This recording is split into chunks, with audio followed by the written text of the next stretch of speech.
Hi, this is Corey Johnston, and today's lesson is going to be a continuation of a previous lesson from the 27th chapter in the book of Proverbs. We made it all the way up to the 13. We're going to take it verse 14 to 27, so we actually have the longer half today.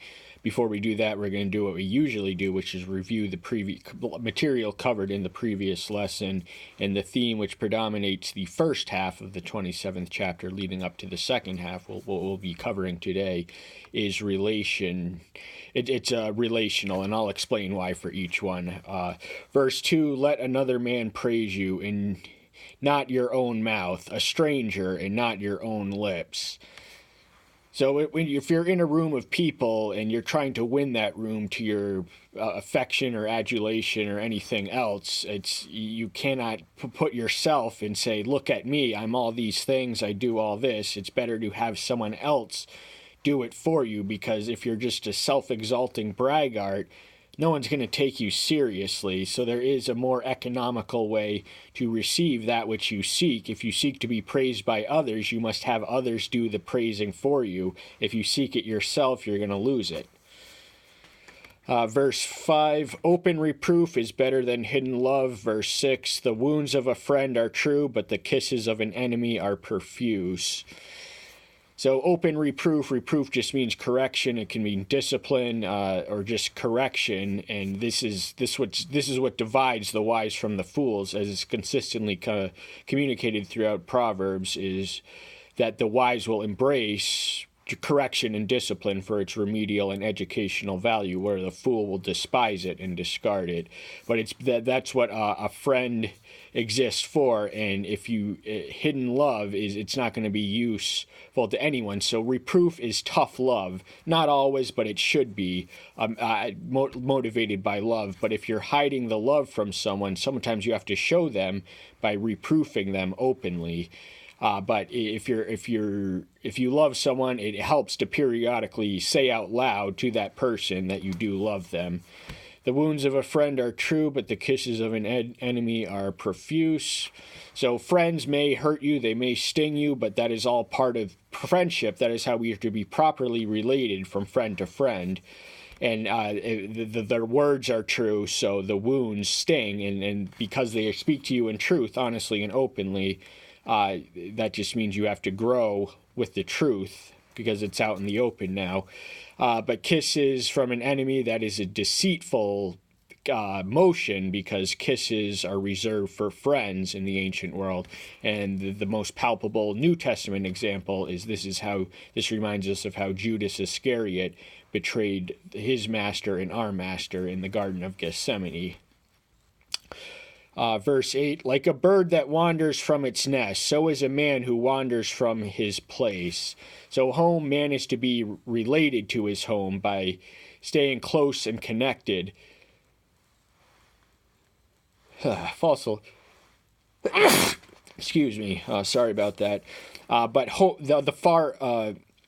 the distance is spiritual and physical. So a home, now 17% of contemporary Americans are on the move. We are a mobile people. 17% of us uproot and move each year.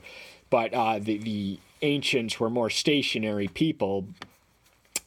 And but if you wander too far from your place, you're wandering into dangerous territory. Look at the prodigal son. He went far away from home, and look what happened to him.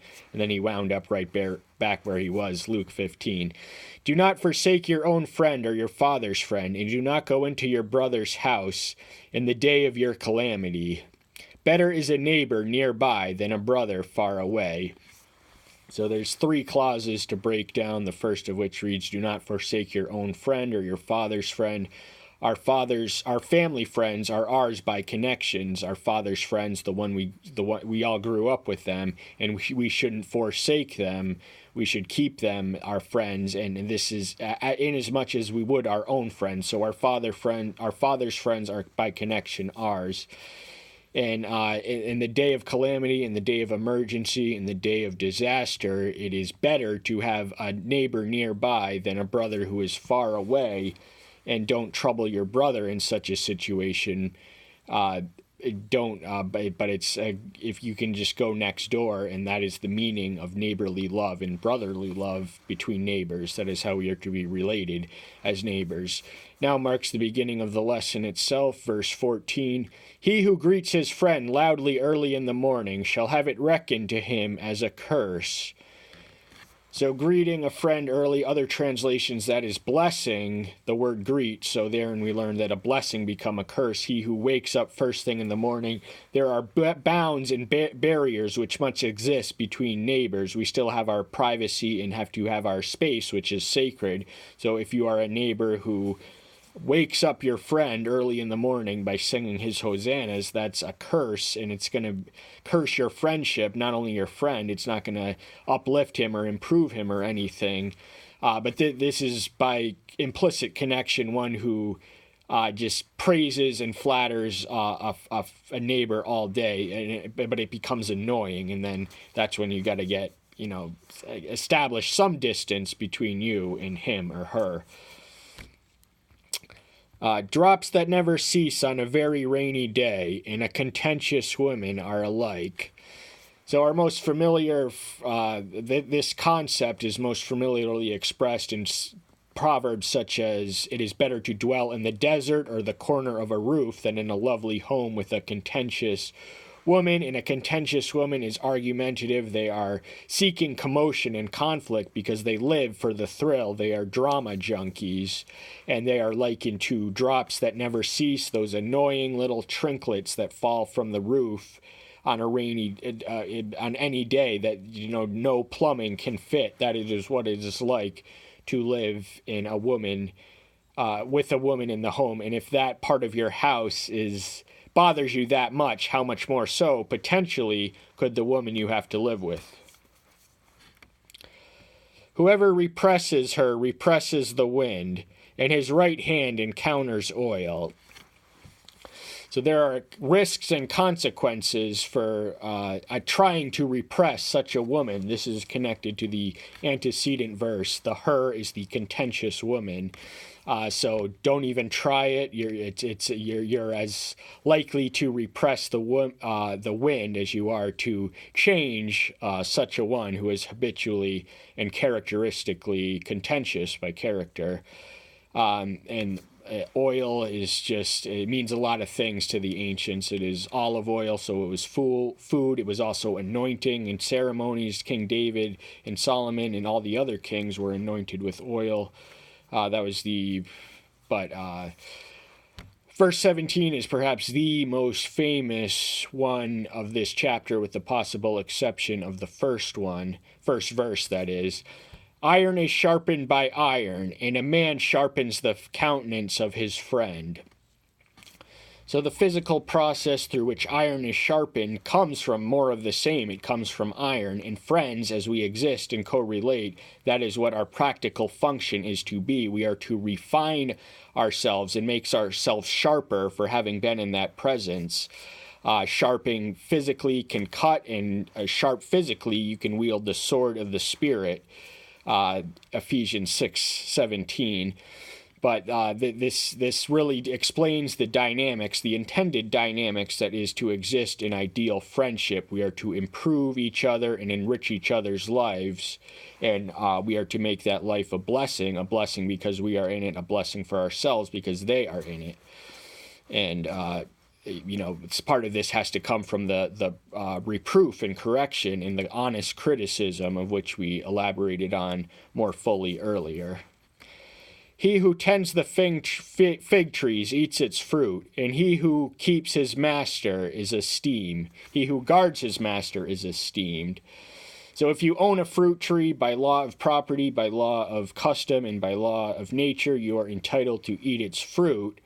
But there is, when someone guards what their master owns, the servant has no possessions. They are servants of a master, so they are not entitled to the, if the master wants to share it with them, that's up to him, but he is the owner. But more importantly, wealthier men in the ancient world employed servants and guards to guard their great treasure, to guard their great castle, to guard their great possession.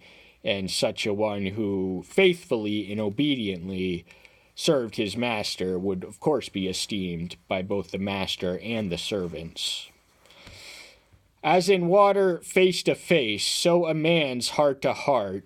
So as in the water, we see the reflection of our face to face. That's how we look. We're looking at our face, from our face to our face, and we can see it in the water. But the equivalent spiritual one is the man's heart, is the man himself. So much relies on what is inside us that determines our character and our spiritual fragrance.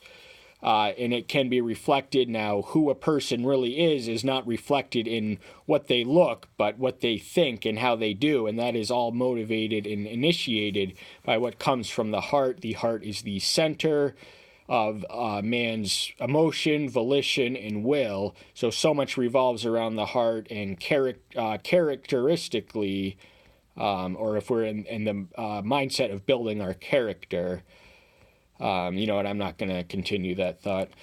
Moving on. The grave and the destruction are not satisfied, so the eyes of the man are not satisfied. So Satan does have an insatiable appetite to lead many others to death, damnation, and destruction. And the thing we want to qualify before continuing on the verse itself is one's eternal standing is not motivated by necessity, because by definition, God is self-created, self-sufficient, self-existent, and self-sufficient. Therefore, by definition, he needs nothing. He didn't need to create us any more than he needs us to be eternally redeemed in his presence through his Son. So why did he do it? And the answer to that question is desire. He wanted to create creatures to bring back to him in his, but Satan got, he was created for the purpose of dividing the worthy ones from the unworthy, and he has an insatiable appetite. He doesn't need anyone to be saved but he does want them seriously badly. And, God will not compromise the way we can be saved, but broad is the way to destruction. So Satan's ways are many variegated, but the point of this passage is that that hell, there is always more room. There is always room for one more sinner. And the eyes of a man are often what leads him to a sin. We have the eyes of lust, of which we are warned about in the passage of 1 John 2:16, and that our eyes can get us all into all sorts of trouble. Whosoever look at a member of the opposite sex with lust in his heart has committed adultery in his heart. Matthew 5:28. Refining pot is for silver, and a furnace for gold. So a man is tried by his praise. So similarly, as we earlier elaborated on the physical relation of iron, iron was sharpened through a process of heat, and so too was the refiner was a furnace, and it is in a furnace of affliction where quality Christians are made. So this is not a literal furnace, though in Daniel's friend's case it was. But the silver and gold were refined by a physical process, and so is man similarly refined and tried and tempted and tested by how he receives the praise. So earlier we read, let another man praise you and not your own mouth. If you are seeking your praise in that self-seeking manner, then you have failed the test. So every time someone says something good about us, that is a test that can bring us down spiritually or bring us up, depending on how we handle it. Even if you pound a fool in a mortar with pestle along with crushed grain, his folly shall not leave him. So there is such a thing as a foolish person. Now, we don't want to diminish the redemptive potential of the fool to stop living foolishly, but there is such a one about a fool in whom the foolishness is so intrinsic and so a part of them and so their essence that you cannot beat it out of them. They are fools for life. They are fools forever, and there's just no hope, and the folly's not going to go anywhere as long as he has a brain inside the vessel. that he's going to be defined and burdened by foolishness. So that, don't waste your energy on such a one. But elsewhere he says the rod is made for the fool's back. Know well the state of your flocks. Apply your hearts to your herds. This, the immediate application, its immediate audience would have been pastoral people. The Israelites were a pastoral people, but I guess the state of flocks, that can mean anyone, whether you own a business or are in the ministry, and apply your heart to your herds. So if you are owning a business, you want to think about improving the lives of those who work for you, not only provide them a living, but give them a life, so to speak. And that can only come from knowing the hearts of your herds. You have to apply your hearts to discern their hearts. You have to apply your minds to exercise the empathy through which you might understand something about them, so that it's not flocks or herds for us. It is literal people. For riches are not forever, nor a diadem to all generations. Riches are wealth, treasure, everything else, status, prestige. None of it lasts forever. This life is only a vapor. It appears and then it is gone in the grand scheme of eternity. So riches, we are not forever. So even our riches that slightly outlast us, they are not forever either. So every great fortune that's ever been made in the ancient world has already been lost. And, the Rothschilds really have it going for our modern era, but we don't want to take that in that direction. A diadem is alternately translated as a crown. So Solomon was aware of the fact, even though he had the Davidic promise that that the Messiah would come through his loins, because he came from David's loins, that he would his throne might not last forever, his throne in Jerusalem, and it didn't. And he prayed for this in the temple dedication. Should we ever be uprooted from this promised land, let foreigners, let us the Israelites be able to pray in that direction. We can read of that in 1 Kings 8. Grass vanishes and new grass appears, and the vegetation of the mountains are gathered in. So these are facts of life and facts of nature. Solomon had an astute eye for natural observation. He was a zoologist and a physicist. He did all sorts of sciences. And this is just an observation, so more connected to the fleetingness and the vanity and the ephemerality of life. Grass vanishes with the seasons and the cycles, then it grows back up, and such is our lives. It is only as a vapor, and we read in the book of James. In vegetations of the mountains, it's good that they're being gathered in, because that actually contributes to the balance of the ecosystem there. The lambs are for your garments, and the goats for the price of a field. So lamb and goats, remember, these are an agrarian people, farm livers, farm dwellers, farm owners, farm tenants. So lambs and goats, these would have been also pastoral shepherds would have, it would have been similar to the craft. But the lambs, they were fleeced for their wool, so they were instrumental in the formation of garment. That word just means clothing. So that's what and you could be sued for your garment, we read in Proverbs, and also in the laws of Moses. And goats are, I guess, are slightly more valuable, but goats are unflatteringly compared to the sheep in the New Testament, Matthew's 25th chapter. And goat's milk enough for your food, for the food of your household, and sustenance for your gifts. So one of the blessings of the Old Covenant was that you could be rewarded with prosperity on account of your righteousness. This is far too simplistic an explanation, but that was the ideal, that was the design, that was the incentive, that was the motive that Yahweh tried to instill obedience in among his people. And so there is a wise way to accumulate abundance, because abundance is better than scarcity. And this is one of the blessings for following what Solomon often calls the way, which is the old covenant path to the old, the covenantal path to the Old Testament Jews.